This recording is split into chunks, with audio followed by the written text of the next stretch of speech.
started talking about the new supernatural creatures that we're going to be introducing the season 3B. Tell me a little bit about the Japanese kitsune. It's very exciting. Kitsune myth. Well, it's a shapeshifter myth. It's a trickster spirit, and a lot of this season has to do with tricksters. And we've got a few of those in our cast of characters. So what we're trying to do is tell some complex stories that delve into riddles, into myth, into a little bit more of a psychological thriller. I think we still have some good surprises up our sleeve. So what you're going to see with the kitsune is, this is a really interesting creature, fox spirit.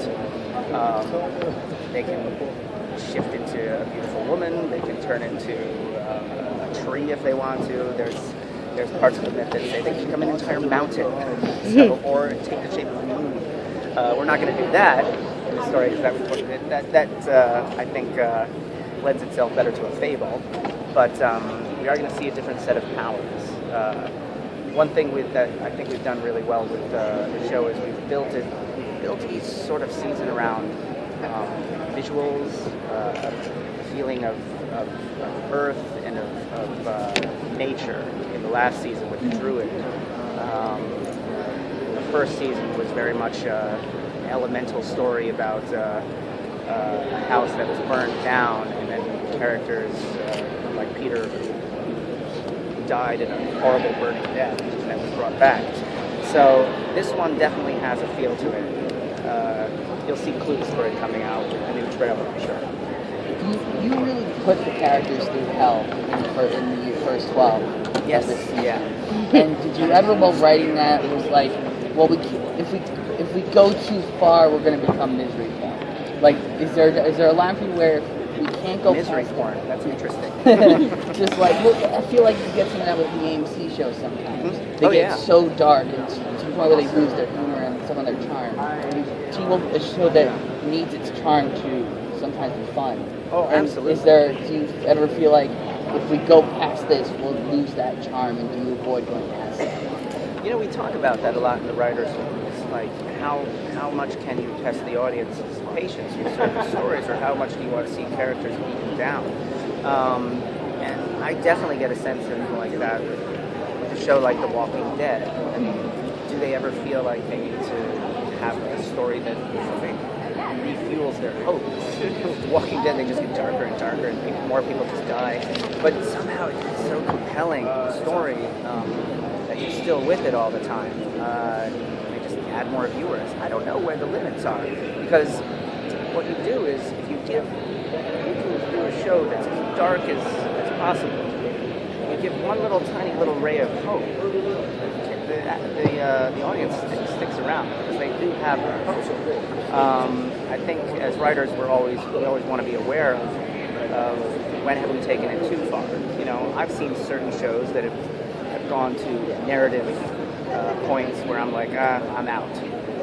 I'm not going to watch it anymore. I always find myself coming back. I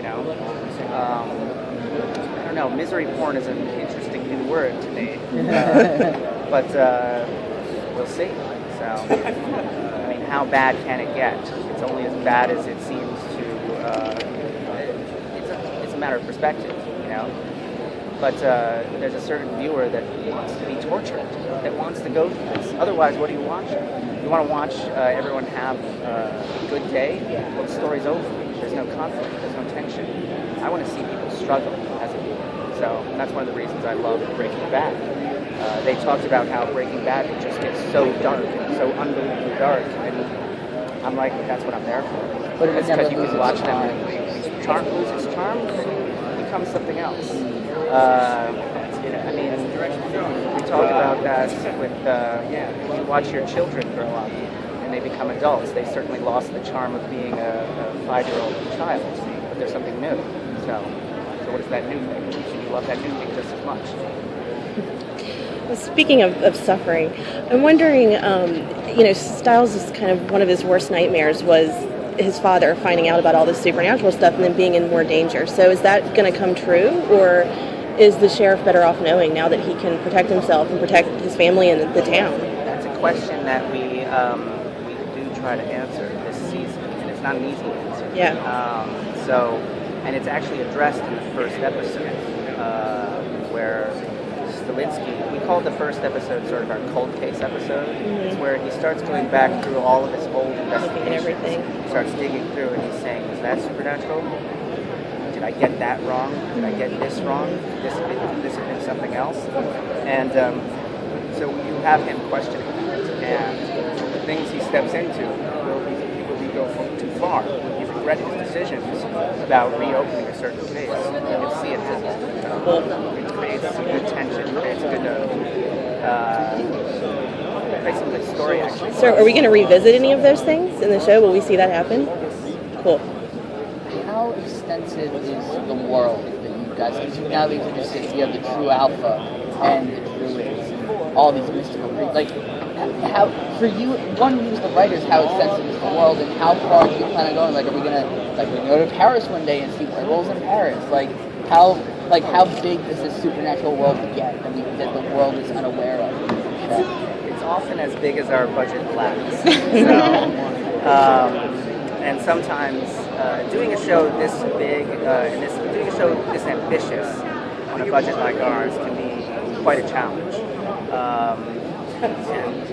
And it's things where you wouldn't expect, because we have scenes in Kyoto, Japan that take place, and the way we do that, we're not sending a film crew out to Japan to film, because we don't have the money for that.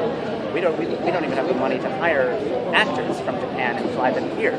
So the way we do that is we do green screen. And if we want a flashback in Japan, we build a set on our stages, and then somebody walks out to a balcony and they're looking out at Kyoto, Japan, and we have money enough for 1 or 2 shots of a green screen that tells you you're in Japan, and then we're back in and somebody closes the door.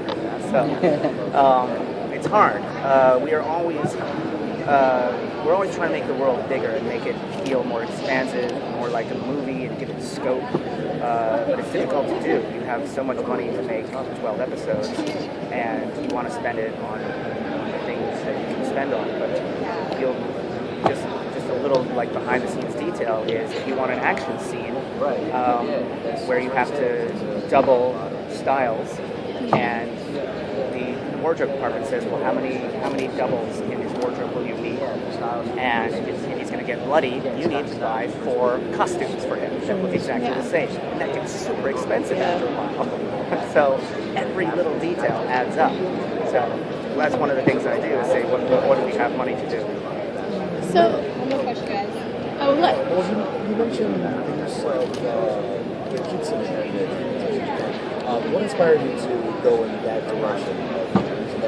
I'll tell you, it was a way to bring in movies and stories that I loved as a kid. I grew up in Connecticut, and every Saturday afternoon, starting at about noon, there was Kung Fu Theater on Channel 5. And it was Shaolin monks, it was ninja movies, and I ate them up. And that was a way to bring that sort of mythology and those ideas into the show. So it was an excuse. And it's also really fascinating once I started really researching it.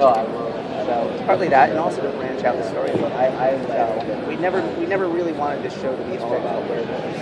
We wanted to be able to do a big story about shapeshifters. I try to say that we'll keep it in the world of shapeshifters as much as possible. I mean, even the druids who feel like witches sometimes, they were shapeshifters themselves. So, I can't wait to see what we do. All right, great. Thanks so guys. much. Thank you. Thanks.